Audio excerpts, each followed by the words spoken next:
Hello and welcome to episode 217 of the 21st Century Work Life podcast, which is actually a bonus episode made up of my conversation with Marcus Wermuth from Buffer. So if you're a regular listener, you will know that the last batch of guest episodes have focused on a topic with contributions from different guests. And the way in which I have been working on this has been by recording full interviews with them and then finding the bits that went together best. So what this has meant is that now I've got some longer pieces with some guests that are sitting on my computer and that I'd quite like to share with you. So what better way to do this than at the beginning of the year while we wait for the first episode on our schedule to be released on 16th of January 2020. So remember that this show is brought to you by Virtual Not Distant. We're a London-based company helping managers and their teams transition to an office-optional approach, adopting online collaboration methods. My name is Pilar Orti and I'm the director. And you can find everything we do over at virtualnotdistant.com. And you're welcome to get in touch with me on Twitter too, at Pilar Orti. Right, let's go into the conversation. I hope you enjoy it. Well, I think it's the third time now, I'm here talking to Marcus Wermuth from Buffer. Hello, Marcus. Hey Pilar, how are you doing? Very well. And you've noticed I haven't introduced you by a title or anything, so maybe you can introduce what you do at your company. Yes. So at Buffer, I'm an engineering manager for the mobile team. The mobile team builds the iOS and Android apps for our products at Buffer, and I'm leading the managers and helping them get along in their day. Right. What does get along in the day involve? Well, a lot of different things. So I think I'm helping them, whether they have any struggles in their day, like the normal management stuff, like one-on-ones, career growth, giving feedback, giving recognition, all of those kind of things, but also on a broader scale, helping the mobile team be recognized in Buffer, helping get us work, like chatting to the other product teams and helping them decide what to build and how to build it on mobile. So kind of being an interface there for the mobile team and the other product teams at Buffer. And you say you help them to get recognition. What are some of the things you look out in order to do that? Good question. A lot of things. There's the small, easy recognitions, right? In Slack, when someone just posts or shares something or asks a great question. We have something called Taco Bot in Slack where you can give someone a taco for recognition and they collect them, and there's maybe a reward at the end from like the whole Buffer team. So those are, I think, the small and tiny things which happen day in, day out. And then there's maybe on a broader scale when someone kind of embarked on a bigger project or kind of stepped out of their comfort zone. It's not a promotion, but it's something you want to give them recognition for. So we posted in our, we use something called Threads, kind of like a forum type of tool. And we have a praise section there. So we make it kind of available to the whole company and kind of sharing the praise with that person if it's on a bigger scale. So the company is fully distributed. So this is also about giving visibility to the work as well as to the managers? Yes. So that's one of the things you do, I'm imagining. What else do you do? Yeah, there are certainly different things I do. Well, there's something also we call first team. I think there's not just in Buffer in general, first team mentality, whereas my first team isn't necessarily the mobile team. It's the team of the engineering managers, right? Those are the people, those are my peers I also should work with. So there's some tasks in that team, in the engineering management team, writing up notes from roundtables we did, and in the engineering management team, or organizing a hack week for the whole engineering team at Buffer. That's what I did just a couple of weeks ago. Then on a broader scale for all the managers at Buffer, I just started hosting a leadership roundtable. We've did them before, but I've kind of took that over a little bit and help our people team out. So I'm hosting those. So there's various activities I'm just trying to dabble in. And these activities and also this role, is it something that has been there officially, or is it something that you are building and basically you're following your instinct on, okay, this is what we should do next, and adapting your role? How is that working out? So we have a draft. It's not fully finished yet, but I think it's very final of career framework for also engineering managers. We have that for a while now for engineers, but we also have it for engineering managers. And I think it helps a little bit having that to know what your responsibilities are. And I think if you start out as an engineering manager, there's so much new things with your team that you're kind of busy with that. And certain tasks then come just by being in the meetings with other engineering managers, right? Just writing up those notes, sharing them with the whole company. And the more senior you grow, the more your responsibility and the more your influence in the whole company kind of changes from just your team to broader teams, right? So organizing the whole hack week, leadership roundtables, having an influence on other managers, sharing your learnings, asking for feedback. So I would say that's related to the career framework we have loosely because it's not 100% finished yet, but yeah, most of that is in there kind of telling you that the more you want to grow as an engineering manager, the more your skills also will need to broaden and not just focus on your own team. So you're being guided by, okay, this is the broader vision, basically, which is about helping the company in this way by helping those in leadership positions. But then I imagine you are deciding what it is that's best to achieve that aim. For example, the leadership roundtable. I imagine there's nowhere that says you will organize a leadership roundtable. Yeah, no, of course not. It's also your personal growth. So if you want to grow, I just a couple of weeks back chatted with my manager about that, and we said, oh, there's the leadership roundtable. Maybe you can help us with this because I already voiced interest. So those are things you kind of either speak up for example, the hack week got kind of thrown to me, not in a bad way. I, of course, was very happy to do it. But I was available, like I didn't have too many other tasks. Other managers might have been a bit more busier. So certain tasks also get, I don't want to say thrown to you, but you kind of find them and then take them on. Of course, you can say no, but if you want to grow and broaden your perspective, that's always a nice thing to have. And what is the company doing to facilitate this? So, for example, you're saying that these things might come up. How is the company facilitating that growth and that experimentation, actually? We're in general pretty transparent and we share things when they pop up already quite early. So the hack week, just to explain that in a few sentences, it's like a hackathon where engineers get together, get some time in the week, 3 days. We choose some projects and they start to work on them. They're not totally related to their day-to-day work. So they got some creativity going and work on some cool projects. That's kind of the gist of that. And we've done that already twice. This was the third time we're doing it. So it just came up again through, chatting to the other managers and to engineers that we wanted to do another one. So it kind of was there in the room to grab. And other activities, I don't know, they just kind of happen. And sometimes you have to be the one asking for them. We have something called entrepreneurial spirit we are experimenting with, where you should just venture out and find more things and do them without fearing to step on toes, right? So there's no toe stepping. We don't want to step on toes.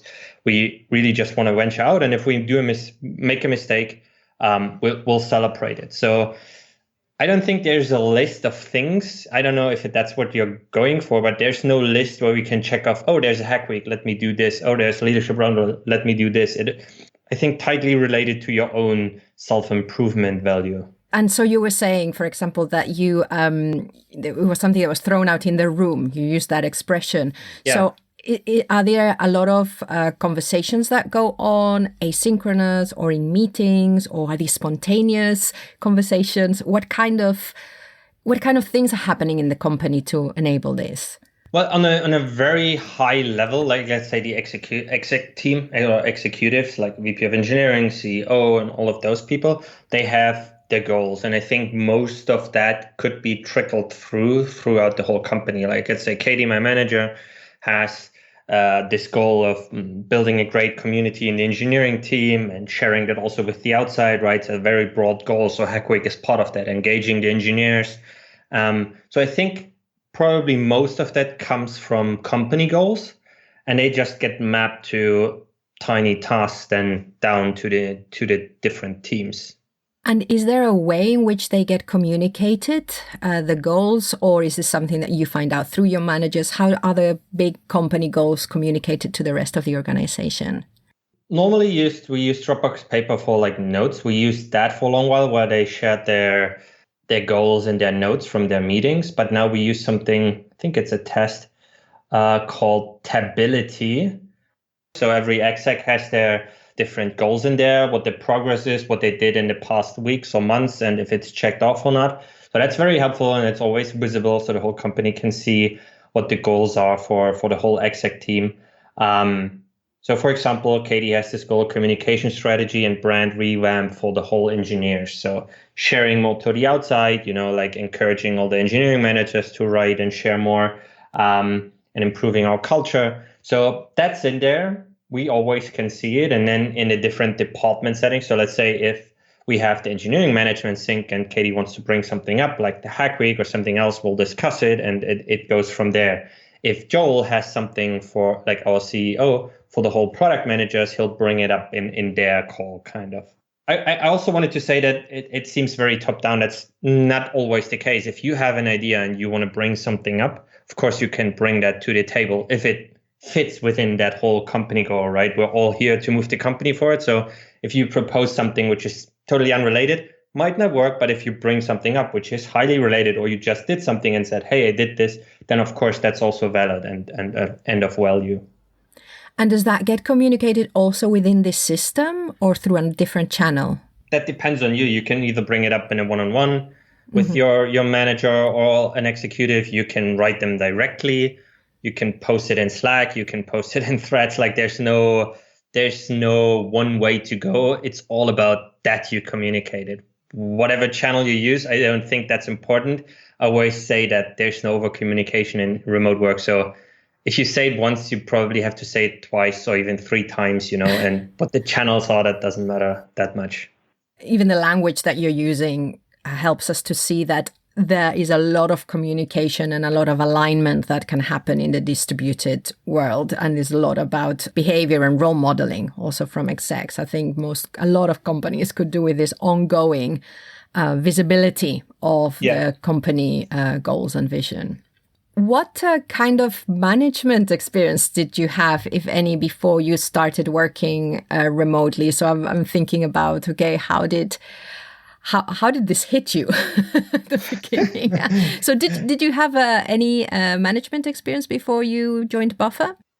No. So, well, my whole work career was like remotely. That's something I can say before. But for the most part, I was an engineer. I worked as a freelancer when I started out, joined different startups here and there here in Europe, and then worked with agencies, kind of very different teams, and then joined Buffer also as an engineer. And then for, I think, the first 1.5 year, I worked as an engineer at Buffer and then fell into this. So and you said that I think that's quite important that your professional life had been remote. Yeah. Was there anything in the remote environment, though, that you struggled at the beginning, especially as a manager? Because we all know that we might be used to working remotely, but you mentioned you work with so many different kind of organizations and clients. Was there anything about how they worked at Buffer that you found a little bit more difficult to adjust to? I have to say that as an engineer, when I joined, nothing really surprised me. Like I grown up in tech, let's say professionally. So even if there was a different tool I wasn't used to, it wasn't that big of a challenge for me, which was a blessing in that moment because I was able to adapt pretty quickly. As a manager, there's of course a couple of struggles, but I wouldn't say they are highly related to Buffer or maybe necessarily remote work, at least in the beginning. Of course, I think there's the challenge almost everyone who switches into management happens to have is, I call it the productivity challenge, where I struggled for at least a couple of months in the beginning when I changed my job with feeling productive. As an engineer, you write code and you can write one line and you can see the change, the result immediately, right? You can make a button show up, or you can make a button do something and you can test it and you see it immediately. And at the end of the day, you see a whole lot of things you did. But as a manager, it kind of totally threw me off because it wasn't the same. Everything you do and the result you want to see, it takes weeks, months until you actually see the outcome of your work. So that was a very big thing for me, like a day full of video calls. At the end, I said, oh God, what did I do today? Nothing. But actually, as a manager, you did do work, right? So understanding that was a big challenge for me at the beginning. You can map it to buffer and remote work because, of course, I didn't start as a manager. I started as an engineer and switched. So that was definitely a challenge. And on top of that, being remote, not seeing others, how they do, and just being alone in my room and having to cope with my thoughts here, that, of course, was a challenge. Then or now, do you still have any engineer tasks, or are you fully just looking after the team? I'm of the part that engineering managers shouldn't code. Well, they should know what's going on and chat with engineers and be able to understand that. But doing two things while I did that, I was coding and managing the team a little bit. At the beginning, I really struggled because you can't do two things very well, right? So I'm of the opinion that you should just focus on one thing and, enable your team to really do their best work and not mix your code in there. So, in addition to that, how did so you start to figure out, okay, this is helping, this is not helping, and how else did you get over that feeling of I am not doing anything? Can you remember any shifts or anything you did that was different, or any conversations you had around the time that helped you? Well, of course, I chatted a lot with my manager at that time. I also took on a leadership coach later on, so she helped me quite a bit there. And ultimately, it was just, time and patience. It's understanding that your work and the effect your work has will take a while to show, right? Getting a team closer together to collaborate more and be more efficient. You won't change something and then the next day you immediately see the result, right? It will take weeks, even months to actually see that happen. So I there's no magic trick I did. I think it's really just patience and understanding that as long as you don't get negative feedback, you're doing a good job. Like that helped me. I know it's maybe a weird thing to say, but as long as you don't get any correctional warnings like, hey, you're not working or something like that, that means you're still on the right track. So even if you have a day full of video calls, as a manager, I mean, that's your job, right? To chat to people and understand what's going on. So it will take everyone who comes from a different job at the beginning a while to adjust. But yeah, just have patience and slowly adjust to it. And how did you find your coach? How do I start with that? Only if you want to share. No, of course. It's just a little bit funny because I'm here in Germany, right, in Europe, and remote work, and especially how Buffer operates and works, wasn't very common, let's say, 3 years back. So even now, it's not very common. So I said, finding someone here would be really difficult. They wouldn't really understand how we work, and it would be a bit challenging. So I thought, let's see if I find someone in the US. Of course, then there's the time and location difference, but never mind, that's what I'm used to. So I don't know. I actually really don't know anymore, but I think I just searched via Google and somehow found her website and just wrote her. And we had a kickoff call, see if it works. And then there we go. And since then we had, I think the past year, a little bit of a pause. I had like full on my first year. I had her like every month. We chatted every month almost, different exercises and stuff like that. And then this year we had some one-off calls to just check in. So it was really, really useful for myself. Yeah. So we've looked at how you were seeking help, especially at the beginning, that you were talking to your manager, you decided to get your leadership coach. Was there anyone that you role modeled your behavior on, or where were you getting your inspiration and your food for your self-reflection? Because it sounds to me like you are one of those people who, like you said, you mentioned time and the patience, and it sounds like there was a lot of self-awareness, lots of reflection. What other outside things did you use to help you through that? I thought about that a while back. I don't think there's like one person I could say, oh, this was my role model in that time. I read a lot, so I prepared a lot for this thing, becoming a leader. And in general, I love reading. So reading had a big influence. I know that's not a role model, But reading was quite there. Of course, in the beginning, all the buffer leaders were quite important to me to look how they do things. We didn't have that many managers, but I looked out there and see what they were doing. But then I thought, I think maybe this is a weird thing. Please tell me if that's weird. But I was mainly working on my person at the beginning. As you said, I love self-awareness and I love working on it. And it was key for me becoming a manager. And I think my wife has always had a big influence in how I approach, human relationships. She's a psychologist, so of course she does that, day in, day out, and thinks about that all the time.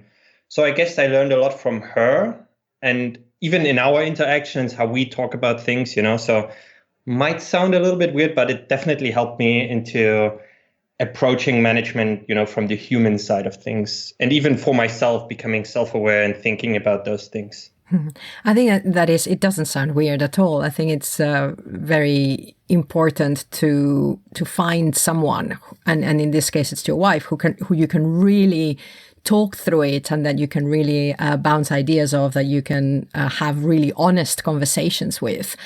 And I think sometimes this might be underestimated in companies, in any company actually, but especially in distributed, where we can't see, and we are support networks. Sometimes we need to build them more deliberately. And I think sometimes companies forget that those informal support networks are also very important. So if you don't have someone at home who you can have these conversations with, where can you find them? So it's a very important point, and not weird at all, Marcus. No, I wasn't thinking it's weird, but it might be for someone who is like, oh, that's weird. But yeah, I agree. Having a support network then afterwards, when I did change, did really help me, whether it's online or real persons. Having kind of, I think a friend of mine, Laurel Farrer, she called it her virtual or her tribe. And I like that expression. Having people for different things to chat about, right? So you have your tech person who can help you with tech challenges. You have other various people, your mentor. And that definitely helped me. Yeah. And what's the aspect that you enjoy most about leading a team? Now going back to your own practice now, what do you enjoy the most? I would say getting to know the human behind, just the work part and building those relationships, and then helping those people grow in a very authentic way. I think that's probably what I like most about it. With remote work, I think a lot of things become more intentional about work. We don't have all the office politics, right? They're all out of the way. So it's all about concentrating on what's important, the outcome of your team, the work, but also the human relationship. That's the only thing you have, right? Communication in remote teams. So I think that's the aspect I love the most. And what kind of things are a part of that? So how do you get to know people? Just some of the things that you do, you probably don't even think about them anymore.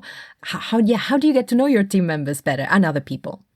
There's the obvious thing, meeting with them in real life, right? Our retreats, getting together as a remote team, you can't replace that. That's still very valuable. And 2 past years when we did a big retreat, but also a team retreat where I just met with my team, I think those were very big bonding moments I had with them. Staying in one Airbnb, cooking together, playing mini golf, doing just fun things. I think that was really, really, really a good time to bond with the team. But then also day in, day out, just a normal thing. And I'm not sure if all managers do that. And there's a lot of articles where people write, do this. But just starting your one-on-one and chatting about not the weather, but this one person likes video games, chat with them about video games, what interests them, what happened. There's one person in my team has 3 kids. I always ask him, like, how crazy has your past week been with 3 kids at home?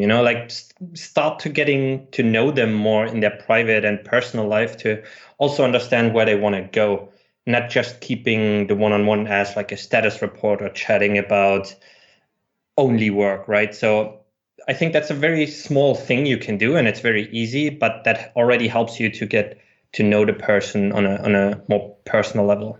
And how do you support your team members' development?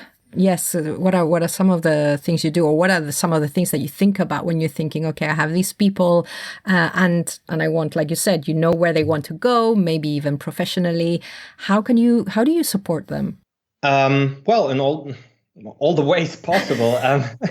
We have a career framework, as I mentioned. So Yes. for all the engineers, that's, I don't want to say easy, but that helps a lot with that, So someone wants to become a senior engineer, we have exactly the different columns and things they should be able to do. Of course, abstracted in a way, but we can bring that in and discuss how that looks for their special team. So that's something we chat about at least once a quarter, having kind of a career growth check. We have a certain document where we document all those things and work on, and then we have even step promotions in there. So you can grow from engineer 3 to senior engineer 1, but you can also grow from engineer 3, step 1 to step 2 to step 3, step 4, and then you make the final jump. So there's all small little promotions helping them along the way. So maybe they did something very extraordinary and are operating in this one column already as like the next level. So we give them kind of a step promotion, right? And then there's also, we had this one question I think someone asked at the retreat, and I did that with my team too. And it sounds very funny and people react weird to it when you ask them. But once they think about it, it's a really cool question. We said, what's the best job at Buffer for you? And what's the worst job at Buffer for you? Not thinking about, oh my God, this poor person, maybe that person loves their job, but what would be for you the worst and best job at Buffer? And it is some cool reflection on how they think and if they're on the right role, if there's other aspects. So if, for example, one engineer said, the CTO is the best role. I really love that. And he's already a very architecture-driven person and thinks about strategy a lot. So I said, that's great. That fits you very well. What is there that we can bring in from the CTO role into your current role right now?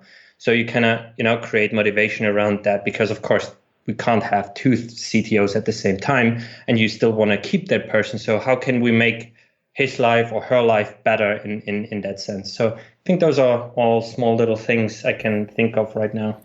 I love that, putting that thing in the future, like, okay, what is, and really big, starting really big, what is the best role? And then from there, dissecting maybe what it is that you could be doing now. Because sometimes I think if we ask, what else could we do to make your job more interesting or now? It's like, well, I think it's this. But in starting with something so far removed and then coming down, I think those are very powerful questions. Yeah, no, I agree. You learn a lot about your team when you do that. Going a little bit more to the day-to-day of working in your team, how do you check in with them? What are some of the things that you do to check in with your team? I mean, you've mentioned the one-to-ones, but how do you check in with them? And has this changed since you started leading that team? Yeah, I would say it definitely changed. So if you want to hear about that, we can also go into that. I think at the beginning, I was obviously more focused on, I have to know what's going on. I have to be in contact all the time, right? That was kind of a worry. I don't want to say worry, but that was the beginning. Mm-hmm. And once you, I think, start to grow with the team and build those relationships, right, the psychological safety around them, I start to get removed more from day-to-day work. Like I don't check in with every engineer every day to see every little task they do. I don't want to be, a micromanager. Micromanaging remotely is very, very hard. You would have to be up for 24/7. So of course we have the one-on-ones. Those are, very standard every week with everyone in my team. And then there's a mobile team call. That's also every week. That changed throughout the years. That meeting definitely went through some changes. At the beginning, it was more like a status update. Like, I did this. I did this. I did this. And sometimes someone was going on for like 5 minutes and you fell asleep. And we noticed that's not the best use of our time, right? We shouldn't stay here in this meeting and just give a status update. And then at the end, the last 10 minutes where we wanted to discuss, they were always the most interesting, but we never got to it almost. So we changed it. I don't know exactly. There's one part I'm missing, but we went then to totally asynchronous meetings because our team for a couple of months was split between Taiwan and San Francisco, so we weren't able to get everyone on one call. So we totally went asynchronous. We used a tool called Carrot, and then now with Buffer Threads, where we did asynchronous updates, and then worked well. We did the status updates. You can catch up on them asynchronously, and you can start other, threads or posts about discussing different, more important topics. And what we're doing right now is kind of a mix between that. We do status updates kind of on the side. There's a reminder in Slack and some documents where every week they fill in what they did for each platform. So I'm not interested in each person, but what iOS and Android got done. Because then I'm also responsible to report that back to our stakeholders for different product teams, right? They want to know what happened in their mobile apps. So that's what we do for like all the status updates. And then in our Thursday call, we get together. We have either 1, 2, or 3, but focus on like one big question we want to discuss about, and then use those 35, 40 minutes to just chat about this. How can we collaborate better with other teams? Or how can we use Jira better? Like different things which you can mostly only do in like a synchronous call. And that's what we do on Thursdays. How do you decide what the question you will tackle on that Thursday is? It's either a theme we're noticing.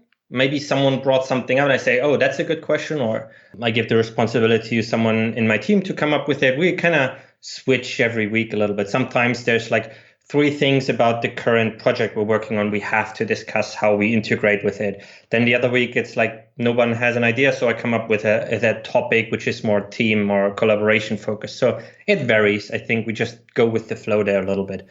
And I think you were going to carry onto something else before I interrupted you. Yeah, there's just something we used and I'm trying to get it back. And it was a tool called Office Vibe. The name, I think, doesn't matter. But I want something like that back where it gave me a pulse into how my team is feeling throughout the week without chatting to them. So every week they would have to fill out a very quick survey, very easy, fun. You could sprinkle in some custom questions as a manager, but they were general, And that kind of gave me a pulse in the week, whereas, wellness is down to 4, it's red, or relationship with manager is at 6. So, I have to do a better job there. They're not obviously the whole truth, but they gave you kind of a sign of like, wellness is down, motivation is down. I had different metrics in there. And I really, really loved that because it gave me kind of a feeling of certain focus areas of myself. On a broader scale, we do reviews. We are currently in a 360 review time where everyone is doing them, but they of course don't happen every week and we don't want to do them every week, right? So that tool, that Pulse thing, I always call it Pulse, that was really, really powerful for me, and I'm trying to get something like that back. And how did that work? Was it everyone filled it in on the same day of the week? Was it anonymous? How many questions? How long do you think it took? Yeah, it was anonymous. It took you less than 5 minutes, 2 to 3 minutes. It was really a nice website. You clicked on a link in Zoom and you dragged the slider through the different questions. It was very easy to do. And I think, people did it randomly. I think you could set up a different day and time, or at least time. But that didn't matter. It was a continuous dashboard. It's not that only when everyone filled it in, you see it. It was a continuous thing, right? That was the important part. So that really helped me. Something, now that I remember, we do in most of the Buffer meetings, not just in my team, we do ample lights when we kick off the meeting. So we go around, everyone says, today I'm feeling light green, yellowish because that happened. Today I feel green, like everything is going well. Or I feel really red, like, wow, everything is going crazy here. So I don't want to say it's a replacement because that always happens just in meetings, but that helps a bit too. And how often did you used to check that pulse? At least once or twice a week. Because in there, people could also give comments if they wanted to, and you could check on those. It would be so addictive to me. And so you would look at it, and then would you then pick anything from there that you wanted to then bring to the team to talk about together? Or did you use it just for your reflection? And also, did other team members also check it? Team members didn't have access to that. That was one thing I didn't like that much. I checked it a lot, and I don't know. I don't think I used everything for the team all the time. It was first and foremost reflection, because it also compared, I think, to the whole company. Uh-huh. So you get a sense of how is my team doing? And then also, well, if there was something like, let's say collaboration was like down to 2 from 1 to 10, I would of course bring that up. So if something was down, I would say to them, hey, listen, been noticing there's like a downward trend, what's going on? And you also had a number, yeah, I think it was from 1 to 10. So you get a feeling of like, you're doing great, you're at 8, and it gave you descriptions of how you're performing or how that reflects in general. So I don't know how much of that is very, very, very useful, but it was useful in the moment because it gives you kind of a gut check, right? You're alone. You don't have someone to talk to all the time. Your manager, you see maybe once a week. So that kind of gave you a quick gut check. If your team, of course, is honest and responding in it, like in an honest way. I suppose it's the substitute. If we take our mind back to the co-located space, it's just, and you said gut feeling is the substitute of the atmosphere in the office, I imagine. Yeah, I would say that's kind of the feeling. If you're in a room and you see someone with a frowning face, someone is smiling, you kind of get a feeling of, oh, okay, something might be up, or if they're not collaborating, you see them work together or not. I think, yeah, that's what you don't have. Look into the office, right? And very interesting how we start to see ways in which we can bring our gut, our instinct, that sixth sense almost into our work online also, which is pretty much a lot of the time, a very intellectual process. And sometimes I'm thinking, okay, how do we enable more of that gut instinct, which often happens when we are in the room with other people. So really, yeah, really interesting. Yeah, good point. Good point. Finally, let's something you mentioned, something about something that was automated in Slack, I think a reminder, and that prompted me to think, are you using, or how have you seen using, or how are you thinking of using, or what are your thoughts on automation and the use of AI in collaboration? So, for example, you can use it, like you say, you can use some reminders in Slack. That means that the manager doesn't have to remind anyone. I think this is always a great advantage of the online space, that we can substitute a lot of what used to be supervisory behaviors. We can then delegate them to the machines, and that, I think that's just great. What are your thoughts around that? What are your thoughts around automating some team processes or some things that you would have done yourself before? Wow, now you got me. That's a topic I rarely think about. Maybe not actively. I think, yeah, the reminder is a good point. Like if you consider that, yeah, it could be considered like the machine takes over in that part. I'm of the mind, like, if you can automate it, you probably should, but nothing related with chatting to the human. So I would never automate a one-on-one, if that makes sense. Yes. Like that human relationship, building that is still important, but all the other tasks like code reviews, checks in the code, like all of those things, making the whole engineering team more effective. If you can automate anything in there, yes, for sure. In communication, can you help with that? Can they remind us help? Yeah, of course, because they're much more reliable than me. And maybe I'm off on a Friday, or maybe I'm sick, So those things, reminders and workflowy things, I would say yes, totally. But I never thought about it that much. No, I hadn't also. And then when you mentioned that, I thought, and also we might have a conversation with Maya on automation. I thought, okay, well, it'd be nice to get his thoughts on that. Yeah. And let's look a little bit into the future. What are some of the things that you are thinking of in the context of online collaboration? I mean, it can be something to do with Teams, or it can be with whatever. What are some of the things that maybe you would like to explore? Where do you think is your next bit of development, or some of the things that you would like to try out in the near future? One topic I'm always experimenting with, I think, and what we all should do, is communication. I mentioned it now a couple of times. Most of the people know that this is very important for remote work. And I think for a leader, also manager, it's the biggest thing you can work on for your personal growth. So just until a couple of months ago, I was very focused on active listening, because we think communication is just talking, right? But it's also about listening. So that was something I was experimenting with a lot. And I think right now it's how can you collaborate and communicate better in teams at a company which is fully distributed. So right now, it's just a tiny thing. I even don't want to mention it, but we already use emojis a lot, but using emojis in Slack too, because we have a mobile channel and not a separate iOS and Android channel. So I thought, and I got this from another company, to just differentiate certain messages so that when you look at it, you immediately can see, oh, this doesn't relate me, or this is related to me.